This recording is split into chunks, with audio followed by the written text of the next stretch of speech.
تازه او نوې خبر شفیق الله غفاری د آفتاب عالم او مجيب الرحمن لس کلن ریکارډ مات کړ دا چې کوم ریکارډ ویډیو را سره تر پای وګورئ به ډېر سبب پوه شئ ګرانو مینوالو السلام علیکم افغانستان 19 کلنې کوم عمر لوبډلې ورو توپاچونکی شفیق الله غفاری چې لیګ بریک توپاچونه کوي د آفتاب عالم لس کلن پخوانی ریکارډ مات کړ شفیق الله غفاری 13 ورځ د 19 کلنو کوم عمر ځوانانو نړیوال جام په لومړۍ لوبه کې د سویلي افریقا پر وړاندې خطرناکه توپاچونه ترسره کړه چې یوازې د 15 منډو په بدل کې یې شپږ لوبغاړي وسوځول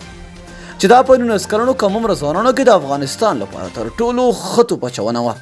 دغه لوبه چې د کوربه هیواد سویلي افریقا پر وړاندې ترسره شوه سویلي افریقا لومړی توپوهنه ترسره کړه او د ټولو لوبغاړو په سوځېدو 129 منډې وکړې چې شفیق الله غفاري پکې کمال وکړ او شپږ افریقایي لوبغاړي له میدانه بهر کړل نوموړي نه یوازې دا چې افغان 19 کلنې کوم عمره لوبډلې ته د 19 کلنو کوم عمره ځوانانو نړیوال جام په پیل لوبه کې بریا ور په برخه کړه بلکې د آفتاب عالم 19 کلن ریکارډ هم مات کړ آفتاب عالم چې په 2010 کال کې د افغانستان 19 کلنې کوم عمره لوبډله کې لوبېده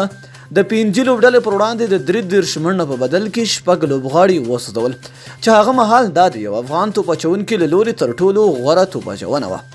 همداراز په همدغه کال بیا ذکي الله ذکي هم د 19 کلنو لوبډلې برخه چې د هانګ کانګ لوبډلې پر وړاندې د 34 منډو په بدل کې 15 ویکټې ترلاسه کړې په نورو لوبغاړو کې بیا مجيب الرحمن په 2013 کې د نیوزیلند پر وړاندې د 14 منډو په بدل کې 4 لوبغاړي وسوځول او ښه توپاچونه یې ترسره کړه همداراز آفتاب عالم په یوه بله لوبه کې چې په 2010 کال کې ترسره شوې وه د هانګ کانګ 4 لوبغاړي د 11 منډو په بدل کې سوځولي وو او پرون دغه ریکارډ شفیق الله غفاري مات کړل او مجيب الرحمن او آفتاب عالم یې شاته پرېښودل